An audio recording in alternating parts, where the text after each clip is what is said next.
Ladies and gentlemen, there are few groups as heavily involved in utilizing information and communications technology as Chief Information Officers and Chief Technology Officers of multinational corporations or governments.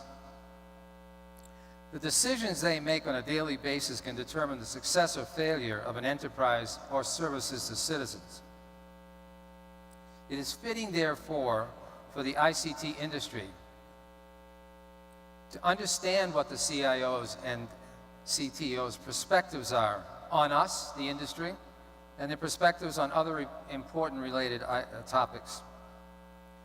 Now, we're privileged today to have perhaps the most qualified individual anywhere to lead this discussion. His name is Mr. Gary Beach, and I'd like Gary to come on up, please. And also the panel, please proceed from behind him. Okay, so Gary, people know who you are now. Okay, thank you, Gary. Thank you, Jim.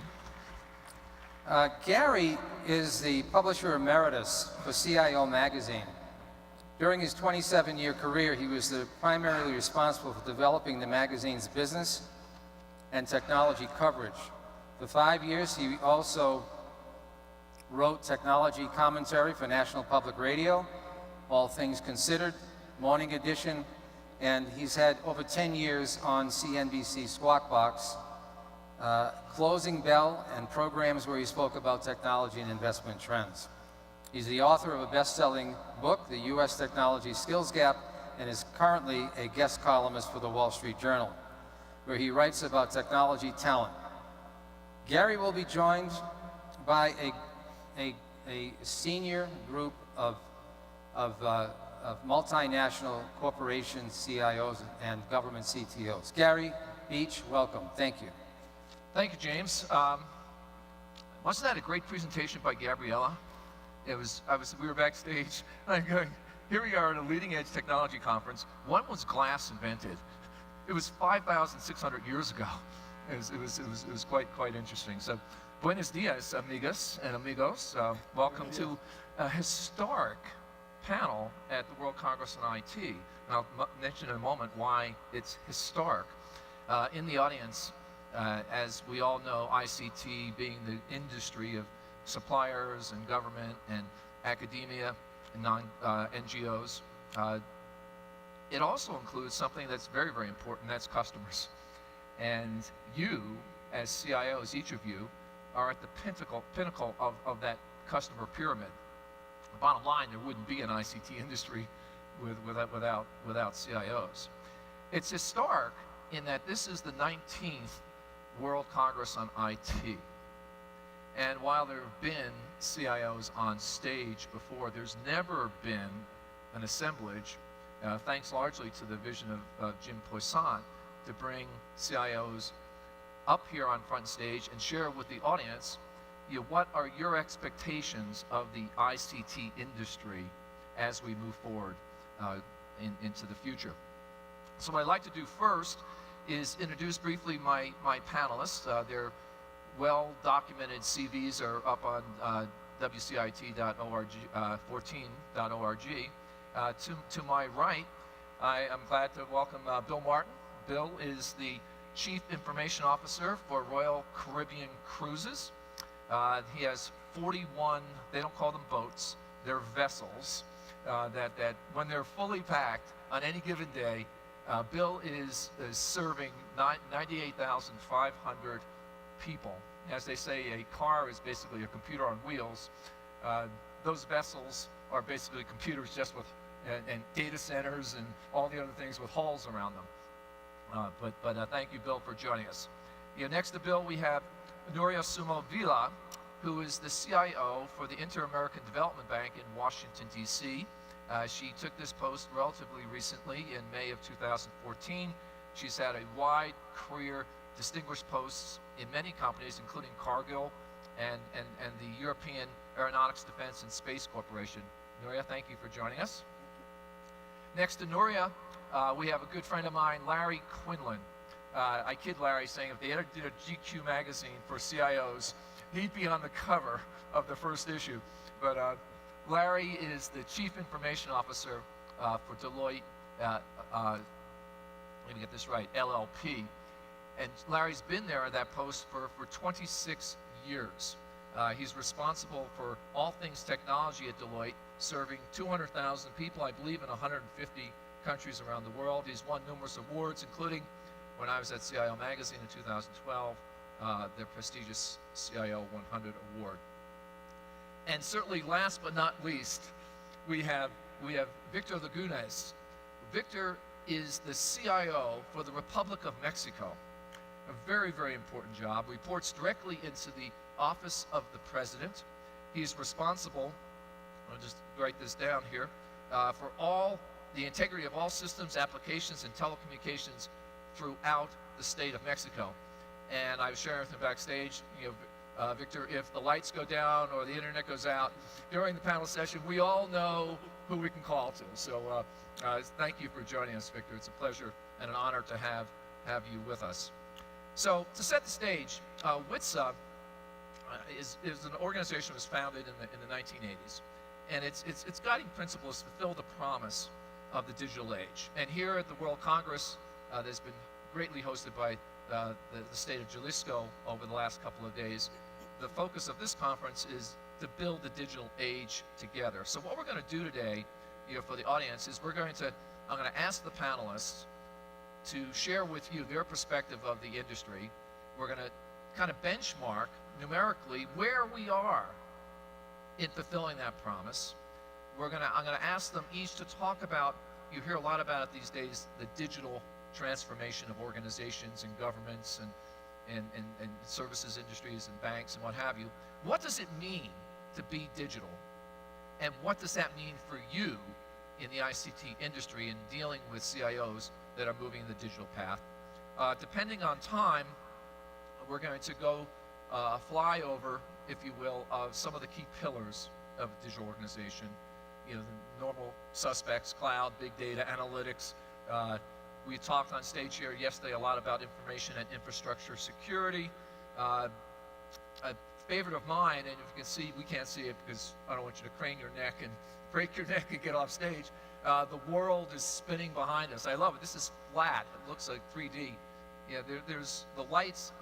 My estimation is where infrastructure is, whether it's electrical or broadband or what have you. And you can see there's a lot of areas that are not lit up. So I'm going to talk, if we can, about the importance of broadband development around the world. And if we do have time on this last issue, one I think is very, very important is on skills and education.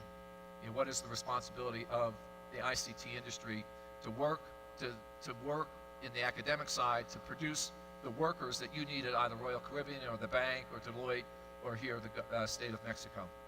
So that kind of sets the stage, and there's two mics we have on either aisle here.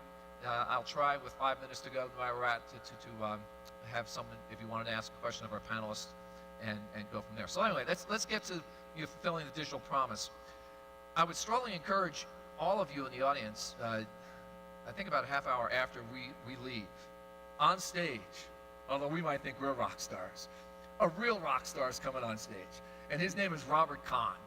And Robert Kahn is one of the wizards who stayed up late at night in the 1960s. It's the name of a book, Where Wizards Stay Up Late at Night, which chronicles how Bob and his buddies built the internet. And he's going to be talking about the evolution of the internet. And I thought of that this morning in terms of fulfilling the promise. That happened 45 years ago. 20 years ago this year, Mark Andreessen got the idea to come up with a browser. And here we are. And we saw yesterday and today all the wonderful things that technology is doing. Jim Poissant was talking about the high school student outside Washington, D.C. who came up with pancreatic cancer test for a cent. So the list is long of what technology is doing well. We know that. However, there's 7.2 billion people on the planet. Only 3 billion of them have access to the internet. That leaves some room for improvement. Cisco, who's one of the sponsors of the conference, is coming out with a report saying this year or next year there's going to be a tipping point, if you will, in terms of there's going to be more devices, particularly smartphones and tablets, than there are human beings on the planet. And see if I get this gentleman's names correctly. Benat Balalo Osorio from the World Economic Forum kicked off the conference yesterday talking about the network readiness index, which is kind of eye-opening to say the least. So anyway, and Andrew Wyckoff, how could I forget this? Andrew Wyckoff on this stage said yesterday, there's some pushback. He's seeing some pushback on ICT, namely, I'm thinking about it here in terms of robotics, where machine evolution is just happening so quickly that human beings, for the first time in the history of mankind, are having a difficult time keeping up with that pace. So anyway, question, we're going to go right down the aisle on this one, then we're just all going to jump in. So I'll get Bill, Nuria, Larry, and Victor on this.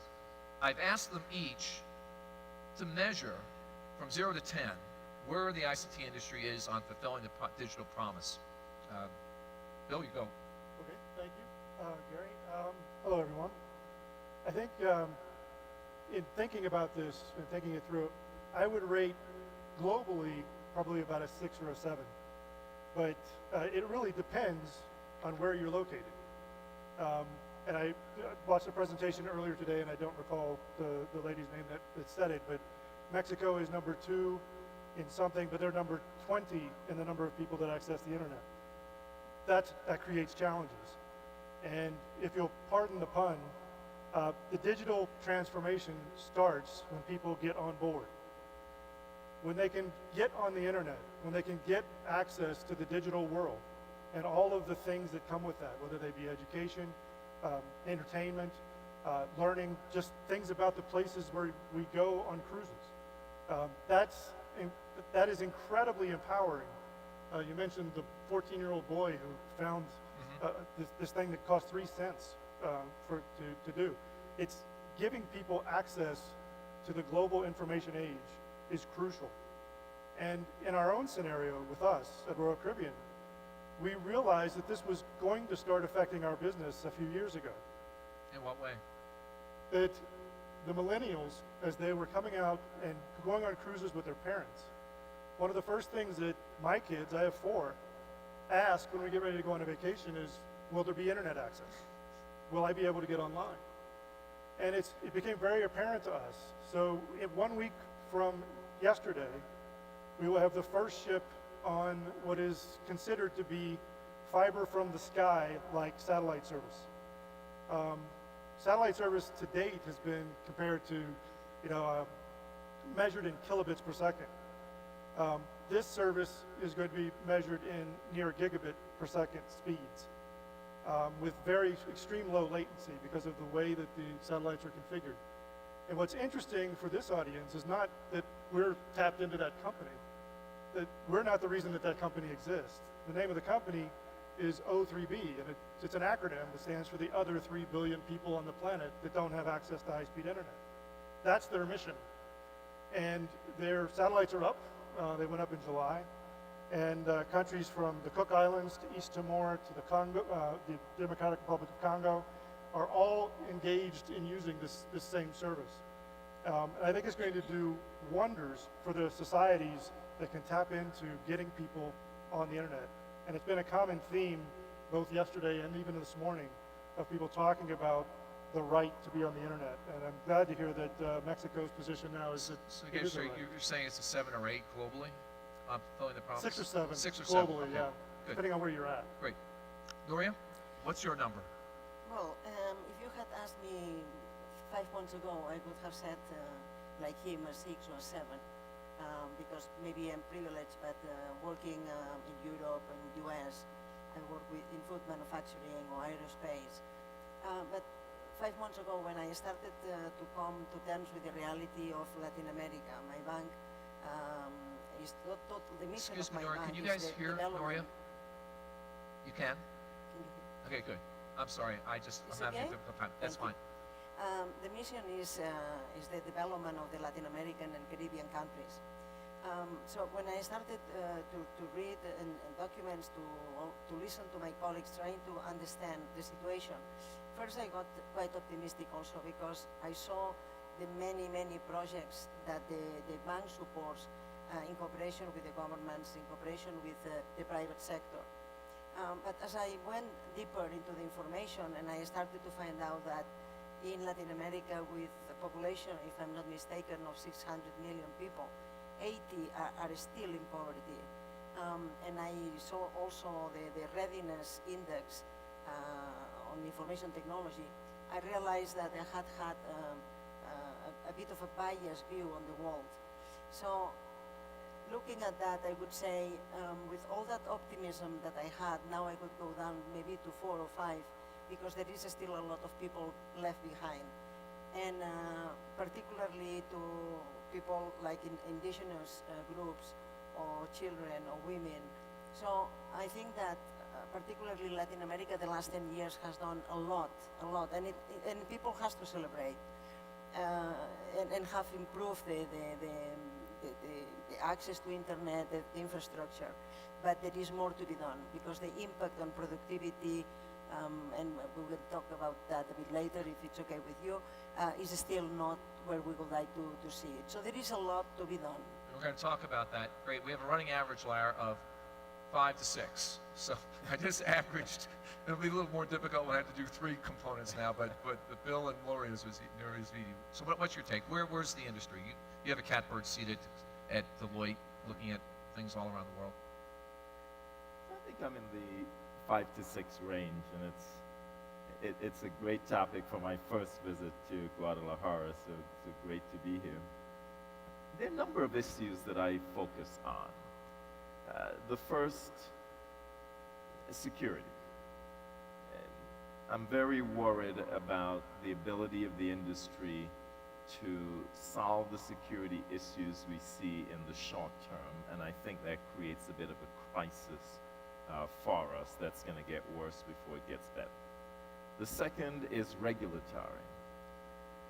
In many ways, regulatory environment creates a stronger disadvantage for us than even security does. We're just seeing a patchwork of regulations, all with nationalistic tendencies in many countries, that make it very difficult to do what should be relatively simple, like migrate to the cloud, for example, or just adopt certain telecommunications principles. The third area for me is global pricing. I happen to live in the United States, but we operate in well over 100 countries around the world. And there's some countries when we try to put telecommunications equipment in there, the cost is just prohibitive. It's many times a person's salary. So the inequity creates a tremendous challenge for us to build a cohesive approach going forward. So global pricing is also an issue for me. And then the fourth and final one that I focus on is what we call, the design experience. I think too much of our technology still requires an IT organization. That's a strange thing for a CIO to say, but we'd like to get out of the way. We'd like our people to be able to adopt technologies, create new experiences without IT having to do it every single time. So those are the 4 reasons why I would say it's a 5 or 6 for me. To your point, before you get to Victor, John Chambers, Cisco, one of the sponsors here of the conference, he was quoted in the Journal a couple of months ago saying, when our salespeople are calling on CIOs, they're not doing their job. Victor, I asked Victor backstage what is 1 to 10. He goes, it's an 11 here in Mexico on delivering the digital promise. But what is your sense in terms of where is the ICT industry? And maybe if you might, because I know, we were talking backstage, you do visit with CIOs from around the world. Maybe you could address one of Larry's comments there about regulations, which are largely governmental to some extent. I'm going to be a little bit more pessimistic than my fellows here.